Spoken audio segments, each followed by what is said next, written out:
Hi, everybody. My name is Emily Teacher, and today we're going to read Reading with the Fingertips. Have you ever noticed the raised dots that label some elevators and public restrooms? This is a method of writing that enables people who cannot see to read by using their fingertips. Its name is Braille.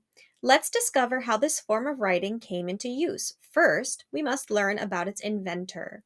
So, this is a true story about the person who invented Braille writing. Louis Braille was born in France in 1809. He was the son of a saddle maker. When he was 3, he injured an eye in an accident in his father's workshop. The infection from the wound spread to his other eye. Within a year, he lost his vision. So, just from this one accident in his father's workshop, he lost sight in both of his eyes. So, he wasn't born that way. When he was 10, he was sent to a school for the blind. The school was in Paris. The students there learned by listening to their teachers. One day, a visitor came to the school. His name was Charles Barbier. He was to have an enormous influence on Braille.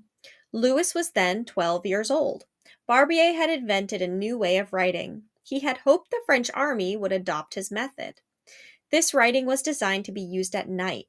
Soldiers could read it without showing a light.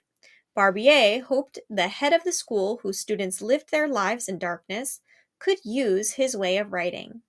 So his vision, right, for this writing was originally to be used in the military for soldiers. Louis Braille stood out among the students. His mind was quick. He was eager to learn. The head of the school invited him to meet the visitor. Barbier began to show how his writing worked. Braille's interest was aroused. Barbier took a sheet of thick paper. Using a pointed instrument, he punched a series of holes in it without going through. This caused raised dots to appear on the other side of the paper. These dots were grouped together in cells. The cells could be placed in any of 12 positions. Each group stood for a different sound. By running a fingertip over them, a person could read a message. Braille was excited by Barbier's invention, but he knew that it needed to be simpler. He started working on it at once. Instead of 12 positions for each unit, he decided to work with 6.